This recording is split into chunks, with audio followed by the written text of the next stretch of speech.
ഇച്ഛാശക്തിയുടെ പര്യായമാണ് ഇന്ന് ദുർഗപ്രിയ എന്ന ഈ പെൺകുട്ടി. ജീവിത വെല്ലുവിളികളെ പുഷ്പം പോലെ മറികടന്ന് ഉയരങ്ങളിലേക്ക് കുതിക്കുന്ന ദുർഗപ്രിയ എന്ന 9ാം ക്ലാസ്സുകാരി. സ്കൂൾ ഒളിമ്പിക്സിലെ താരമാണ് ദുർഗപ്രിയ. സ്കൂൾ കായികമേളയിൽ ഇതാദ്യമായി ഉൾപ്പെടുത്തിയ കായിക ഇനമായ ബോച്ചയിൽ മിന്നും പ്രകടനം കാഴ്ചവെച്ചിരിക്കുകയാണ് ഈ 14കാരി. പരിമിതികളെല്ലാം ദുർഗപ്രിയക്ക് മുന്നിൽ ചൊല്ലിട്ടു. കേരളത്തിൻ്റെ ഫുട്ബോൾ അഹങ്കാരം IM വിജയനൊപ്പം കായികമേളയുടെ ദീപശിഖ തെളിച്ചും ദുർഗപ്രിയ ഘനഗംഭീര അടയാളപ്പെടുത്തൽ നടത്തി. ജന്മന നട്ടെല്ലിനുണ്ടായ മുഴ കാരണം ചലനശേഷി നഷ്ടപ്പെട്ടയാളാണ് ദുർഗപ്രിയ.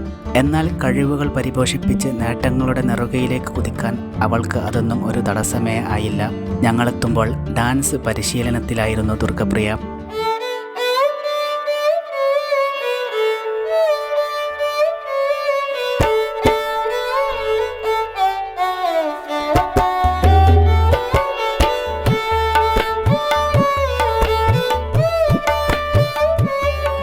സബ് ജില്ലാ സ്കൂൾ കലോത്സവത്തിൽ പൂജപ്പുര CMGHSSനെ പ്രതിനിധീകരിച്ച് കൂട്ടുകാരോടൊപ്പം അവൾക്ക് മത്സരിക്കേണ്ടതുണ്ട്.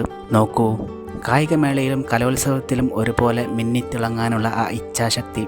3ാം വയസ്സിൽ നിൽപ്പ് തുടങ്ങുമ്പോൾ തന്നെ പാട്ടുകൾക്ക് ചുവട് വെക്കാറുണ്ടായിരുന്നു കുഞ്ഞു ദുർഗപ്രിയ. ഈ സ്പാർക്ക് ശ്രദ്ധയിൽപ്പെട്ട അമ്മ ഷിജിയും അച്ഛൻ പ്രസന്നകുമാറും ദുർഗപ്രിയയുടെ അഭിരുചി പ്രകാരം കലയുടെ വഴിയിലേക്ക് കൈപ്പിടിച്ച് നടത്തിച്ചു. ആ കലാപ്രയാണം 2 സിനിമകളിൽ വേഷമിടുന്നതിൽ വരെ എത്തി നിൽക്കുന്നു. സിനിമാ നടി ആകണമെന്നതാണ് ഏറ്റവും വലിയ ആഗ്രഹം. TV പരിപാടികളിലും പങ്കെടുക്കാറുണ്ട്. കലോത്സവത്തിൽ സംഘനൃത്തം, നാടോടി നൃത്തം എന്നിവയിൽ A ഗ്രേഡ് നേടിയിട്ടുണ്ട്. സ്കൂൾ കായികമേള പോലെ കലോത്സവത്തിലും കൂടുതൽ ഇനങ്ങൾ ഇൻക്ലൂസീവ് ആക്കണമെന്ന അഭ്യർത്ഥനയും കേരളത്തിലെ കുഞ്ഞുങ്ങളുടെ മന്ത്രിയപ്പൂപ്പനോട് ദുർഗപ്രിയക്കുണ്ട്. മന്ത്രി അപ്പൂപ്പനോട് എനിക്കൊരു റിക്വസ്റ്റ് ഉണ്ട്. ഈ കായികമേള ഇൻക്ലൂസീവ് ആക്കിയ പോലെ കലോത്സവം ഇൻക്ലൂസീവ് ആക്കണം. എന്നാലും നമുക്ക് ഇങ്ങനത്തെ പോലത്തെ കുട്ടികൾക്ക് ഭിന്നശേഷിക്കാർക്ക് ഇതിലും കൂടി മത്സരിക്കാൻ പറ്റുള്ളൂ. ഇതെൻ്റെ അഭ്യർത്ഥനയാണ്. ദുർഗപ്രിയ അമ്മയോടൊപ്പം പ്രയാണം തുടരുകയാണ്. ചലന വെല്ലുവിളിക്ക് പുറമെ വൃക്കകളിൽ അടക്കം അസുഖങ്ങളും ദുർഗപ്രിയക്കുണ്ട്.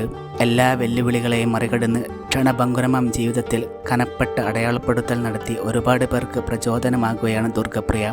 തണൽ വിരിച്ച് എപ്പോഴും കൂടെയുള്ള അമ്മ ഷീജയും.